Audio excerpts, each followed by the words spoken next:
সপ্তম শ্রেণীর বিজ্ঞান অনুশীলন বইয়ের ক্ষুদে বাগান টেরারিয়াম সম্পর্কে আলোচনা করব। যারা চ্যানেলটি এখনো সাবস্ক্রাইব করোনি চ্যানেলটি সাবস্ক্রাইব করিয়ে চ্যানেলের পাশে থাকো। ক্ষুদে বাগান টেরারিয়াম টেরারিয়াম অবাক লাগছে, এটা অনেকটা অ্যাকোয়ারিয়ামের মতো দেখতে। টেরারিয়াম হলো ঘরের কোণে ছোট বাগান, বদ্ধ পরিসরের সম্পূর্ণভাবে বাস্তুতন্ত্র গড়ে তোলা। টেরা অর্থ স্থলভাগ, সেই বিবেচনায় বদ্ধ স্থলভাগে বাস্তুতন্ত্র। এবার টেরারিয়াম তৈরি করলে কেমন হয়? যদি টেরারিয়াম তৈরির মাধ্যমে বিজ্ঞান শেখা যায় তাহলে তো সেটা আরো আনন্দের। দেখো এটা টেরারিয়াম প্রথম ও দ্বিতীয় সেশন। শুরুতে কাজ হবে শিক্ষকের সহযোগিতা কয়েকটি দলে ভাগ হওয়া, বিদ্যালয়ের আশেপাশে প্রকৃতির বিভিন্ন প্রাণী, গরু ছাগল, বিভিন্ন পাখি, টিকটিকি, বিভিন্ন পোকা মাকড় ইত্যাদি কিভাবে বেড়ে ওঠে, টিকে থাকে তার কারণ দলগতভাবে পর্যবেক্ষণ করবে। কোনো দল কোন শ্রেণী বা উদ্ভিদ পর্যবেক্ষণ তা পূর্বে নির্ধারণ করে নাও। দলের পর্যবেক্ষণকৃত তথ্য ছক 1 দলের যে কোনো একজন মিলে লিখে রাখো। শিক্ষকের সহযোগিতা প্রত্যেক দল শ্রেণীতে ফিরে পর্যবেক্ষণকৃত তথ্য উপস্থাপন করো। দেখো এখানে নির্বাচিত দলের জীবের নাম, যে কোনো প্রাণী বা গাছ, এদের অবস্থান কেমন, এরা কিভাবে বেড়ে উঠছে, এরা টিকে থাকতে কি কি মোকাবেলা করেছে, এদের খাদ্য কি, এদের স্বাস্থ্য কেমন। এ সরাসরি এখন অ্যান্সার স্ক্রিপ্টে চলে আসছে। দেখো এখানে আছে মাছ আছে, এদের আবাসস্থল আছে, এরা কিভাবে বেড়ে উঠছে, এরা টিকে থাকতে কি কি কিভাবে মোকাবেলা করছে, এদের খাদ্য কি আছে, এদের কেমন আছে। এখানে তোমরা এটা দেখলে তোমরা বুঝতে পারবে। দলের নাম দোয়েল, তারপর দলের নাম ময়না, তোমরা এটা দেখলে বুঝতে পারবে। এবার শিক্ষকের সহায়তায় তোমাদের প্রাপ্ত তথ্যের ভিত্তিতে জীবের শোষণ ও খাদ্য গ্রহণ নিয়ে নিজেদের ধারণা আলোচনা করে নাও। পরে পাঠ্যবই সংশ্লিষ্ট বিষয়বস্তু পড়ে জীবের শোষণ ও খাদ্য গ্রহণের ধারণা স্পষ্ট করবে। সরাসরি এর উত্তরে চলে আসছে। জীবের শোষণ প্রক্রিয়া। শোষণ জীবের একটি গুরুত্বপূর্ণ বিপাকীয় ক্রিয়া। এই শক্তি সালোক সংশ্লেষণ প্রক্রিয়ায় সূর্যের আলো থেকে আসে। বিভিন্ন খাবার উপাদান, শর্করা, প্রোটিন ও লিপিড অণুতে শক্তি সঞ্চিত থাকে। অক্সিজেনের উপস্থিতি জীবের খাদ্যের মধ্যে থাকা স্থিতি শক্তি, গতিশক্তি ও তাপ শক্তিতে রূপান্তরিত করার প্রক্রিয়াকে শোষণ বলে। এই গতিশক্তি ও তাপ শক্তি দ্বারা জীব তার সকল শারীরবৃত্ত কাজ সম্পন্ন করে থাকে। সকল জীবেই শোষণ প্রক্রিয়া লক্ষ্য করা যায়।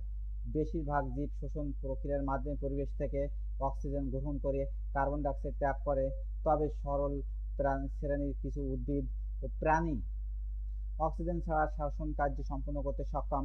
এই সকল জীব অক্সিজেনের অনুপস্থিতিতে অবাধ শোষণ প্রক্রিয়া সম্পন্ন করে থাকে। উদ্ভিদের নির্দিষ্ট কোনো শোষণ অঙ্গ নেই। এরা মূলত পাতার পত্ররন্ধ্র, কাণ্ডের ছিদ্রপথ এবং অন্তঃকোষের মাধ্যমে শোষণ ক্রিয়া সম্পন্ন। প্রাণী দেহে বিভিন্ন শোষণাঙ্গ বিদ্যমান থাকে। সরল প্রাণী প্রধানত ত্বক ও শ্বাসনালীর মাধ্যমে শোষণ ক্রিয়া সম্পন্ন করে। উদ্ভিদ প্রাণীর দেহ অক্সিজেন ও কার্বন ডাইঅক্সাইড বিনিময়ের জন্য বিশেষ ধরনের শোষণ অঙ্গ বিদ্যমান, যেমন মাছ ও ব্যাঙাচি ফুলকার সাহায্যে, যেমন স্থল প্রাণী মেরুদণ্ডী প্রাণীরা ফুসফুসের সাহায্যে শোষণ ক্রিয়া সম্পন্ন করে। জীবের খাদ্য গ্রহণ। প্রতিটি জীবে বেঁচে থাকার জন্য খাদ্য গ্রহণ করে থাকে। খাদ্য গ্রহণ প্রক্রিয়া খাদ্যের প্রক্রিয়া পরিমাণ জীবের আকার ভেদে ভিন্ন হয়। কোন জীব শুধুমাত্র তৃণভোজী খাবার গ্রহণ করে, তাই এরা তৃণভোজী, যেমন গরু, ছাগল, ভেড়া, মোষ ইত্যাদি। কিছু কিছু প্রাণী অন্য প্রাণীকে খাদ্য হিসেবে গ্রহণ করে, তাই এরা শিকারী ও মাংসাশী প্রাণী, যেমন বাঘ, শিয়াল, ঈগল, নেকড়ে ইত্যাদি। বিভিন্ন অণুজীব শুধুমাত্র মৃত জীবদেহ খাদ্য হিসেবে গ্রহণ করে। আবার কিছু প্রাণী সকল ধরনের খাদ্য গ্রহণ করে, তাই এরা সর্বভোগ প্রাণী। যেমন মানুষ। কোনো প্রাণী শুধু রাতের বেলায় খাদ্য গ্রহণ করে, যেমন বাদুড়। সকল উদ্ভিদ মূলত নিজের খাদ্য সালোক সংশ্লেষণ প্রক্রিয়ার মাধ্যমে নিজেই তৈরি করতে সক্ষম হয়, কিন্তু সকল প্রাণী নিজের খাদ্য নিজে তৈরি করতে পারে না। প্রাণীদের ক্লোরোপ্লাস্ট না থাকায় সালোক সংশ্লেষণ প্রক্রিয়া ঘটে না। তাই সকল প্রাণী প্রত্যক্ষ বা পরোক্ষভাবে খাদ্যের জন্য উদ্ভিদের উপর নির্ভরশীল। আশা করি তোমরা বুঝতে পেরেছ।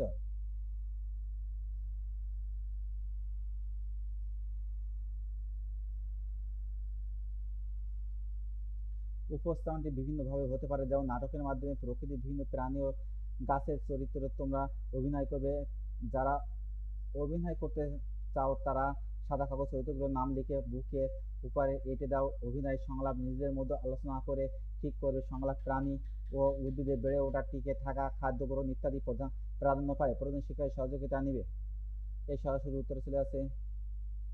দেখো নমুনা উত্তরদের নাটকের মাধ্যমে উপস্থাপন, অভিনেতা মশ, কামাল, শেওলা, রাব্বি, আগাছা, জাদুগুল, হেনা আক্তার, গরু, হাসান, টিকটিক, ফারুক, শরীফাকে, কল্পনা আক্তার।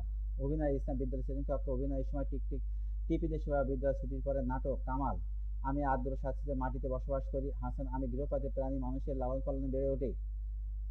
কামাল, আমাদের বেড়ে উঠতে যেমন কোনো যত্নের প্রয়োজন হয় না, আমি নিজের খাদ্য নিজেরাই তৈরি করতে পারি। হাসান, আমরা যত্নে লালিত পালিত হয়, আমরা মাছ সহ বিভিন্ন ঘাস, খড়, খৈল, ভাতের মাড়ি প্রভৃতি খাদ্য হিসেবে গ্রহণ করি। ফারুক, আমরা শুষ্ক স্থানে, ঘরের কোন, গাছের পুকুরে প্রভৃতি জায়গায় বসবাস করি। রাব্বি, আমার ভেজা খড়মুক্ত স্থানে জন্মাই। কল্পনা আক্তার, আমার গাছের ডালে বসবাস করে। ফারুক, আমরা বিভিন্ন কীটপতঙ্গ যেমন মশা, মাছি, মাকড়সা প্রজাপতি শিকার করে খাদ্য হিসেবে গ্রহণ করে। কল্পনা আক্তার, আমরা বিভিন্ন কীটপতঙ্গ শিকারের পাশাপাশি ধান, চাল, গম, ভুট্টা সহ বিভিন্ন শস্যদানা খাদ্য হিসেবে গ্রহণ করি। রাব্বি, আমার সালোক সংশ্লেষণ প্রক্রিয়ায় নিজেদের খাদ্য নিজেরা তৈরি করে থাকি। হেনা আক্তার বলছে, আমরা ঝোপঝাড়, বাড়ি আশেপাশে জমিয়ে থাকি, নিজেদের খাদ্য নিজেরা তৈরি করি এবং বিভিন্ন প্রাণীরা খাদ্য হিসেবে ব্যবহৃত হয়। আশা করি তোমরা বুঝতে পেরেছ। তৃতীয় চতুর্থ সেশন, তোমরা কর্মপত্র 1 এটা কাজের নাম বদ্ধ টেরারিয়াম তৈরি। কিভাবে তৈরি করতে হবে তোমরা এটা পড়লে বুঝতে পারবে।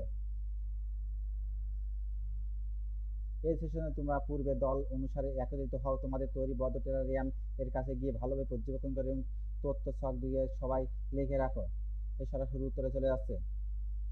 দেখো তথ্য 2 এর ছক, দলের নাম আকাশচূড়া, টেরারিয়ামের সংবদ্ধ অবস্থা কেমন হবে, উদ্ভিদগুলো কেমন দেখলে, উদ্ভিদের পাতা রং কেমন হচ্ছে, বদ্ধ টেরারিয়ামে উদ্ভিদ টিকে থাকার কারণ কি কি। দেখো এখানে আছে ছক 3। তো ছক 3 আমাদের উত্তর, বদ্ধ টেরারিয়াম সলিউশন কিভাবে সম্পূর্ণ হয়, এখানে আমাদের উত্তর দেওয়া আছে। তোমরা এগুলো পড়লে বুঝতে পারবে।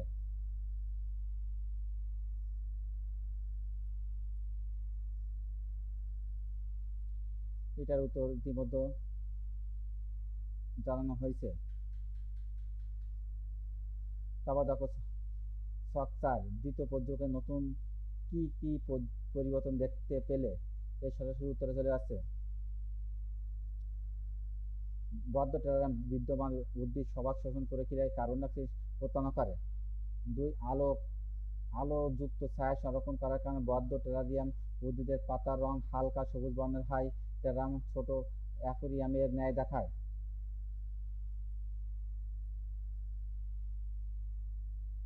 এবার তোমাদের দলগত মতামত সিদ্ধান্ত সমান বাড়তে হবে বিভিন্ন বিষয়গুলো পরে সালোকসংশ্লেষণ আর শোষণের মাধ্যমে কিভাবে গাছ টিকে থাকে, অক্সিজেনযুক্ত পানি চক্র তৈরি করে, বদ্ধ সিস্টেমের ভিতরে উপাদানগুলো কিভাবে নিয়মিত পরিবর্তন পারস্পরিক মিথস্ক্রিয়ার মাধ্যমে সিস্টেমের সাম্যাবস্থা টিকিয়ে রাখে সে বিষয় নিয়ে ধারণা স্পষ্ট করবে।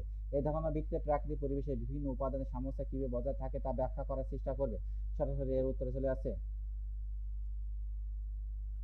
প্রাকৃতিক পরিবেশ, জীব ও জড় এই 2 ধরনের উপাদান বিদ্যমান। জীব উপাদানের মধ্যে মানুষ সহ সকল জীবিত জীব, উদ্ভিদ ও জড় উপাদানের মধ্যে বায়ু, পানি, বিভিন্ন গ্যাস বিদ্যমান। পরিবেশের সমূহের একে অপরের উপর নির্ভরশীল হয়ে সাম্যাবস্থা বজায় রাখে। পরিবেশের উপাদানগুলোর সাম্যাবস্থা যদি বজায় না থাকতো তাহলে বিশৃঙ্খলা সৃষ্টি হতো। পরিবেশের কোনো জীব নিজের খাদ্য নিজে তৈরি করতে পারে না। খাদ্যের জন্য প্রত্যক্ষ বা পরোক্ষ উদ্ভিদের উপর নির্ভরশীল। উদ্ভিদ সালোকসংশ্লেষণ প্রক্রিয়ায় অক্সিজেন ত্যাগ করে এবং কার্বন ডাই অক্সাইড গ্রহণ করে নিজের খাদ্য নিজে তৈরি করে। অন্যদিকে মানুষ বিভিন্ন জীব অক্সিজেন গ্রহণ করে এবং কার্বন ডাই অক্সাইড ত্যাগ করে। ফলে অক্সিজেন ও কার্বন ডাই অক্সাইড গ্যাস দুটি পরিবেশের বায়ুমণ্ডলের ভারসাম্য বজায় থাকে। অর্থাৎ পরিবেশের ভারসাম্য রক্ষায় কার্বন ডাই অক্সাইড ও অক্সিজেনের অনুপাত বজায় রাখতে সালোকসংশ্লেষণ প্রক্রিয়া বিশেষ ভূমিকা পালন করে থাকে। পানি পরিবেশের একটি গুরুত্বপূর্ণ জড় উপাদান। পানি ছাড়া কোনো জীব বেঁচে থাকতে পারে না। আবার পানি ছাড়া সালোকসংশ্লেষণ প্রক্রিয়া সম্পন্ন হয় না। পানি প্রকৃতিতে বিভিন্ন উৎসে বিদ্যমান থাকে। পানি চক্রের মাধ্যমে পানির সাম্যাবস্থা বিরাজ থাকে। বায়ু পরিবেশের মাধ্যমে আর একটি গুরুত্বপূর্ণ উপাদান। বায়ুতে কার্বন ডাই অক্সাইড,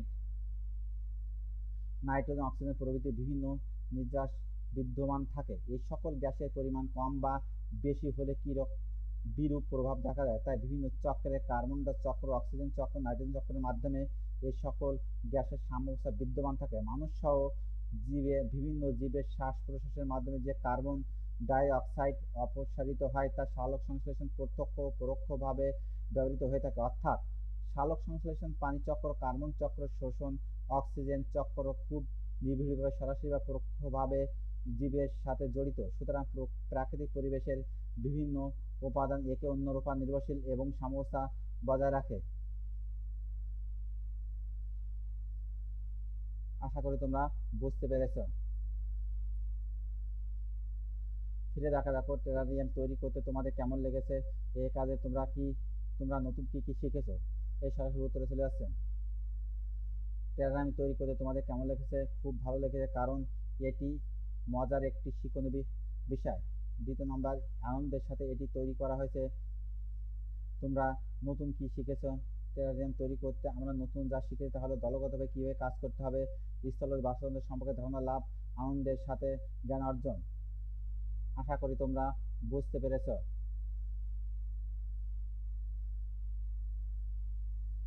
তাহলে আজ এই পর্যন্ত, সবাইকে ধন্যবাদ।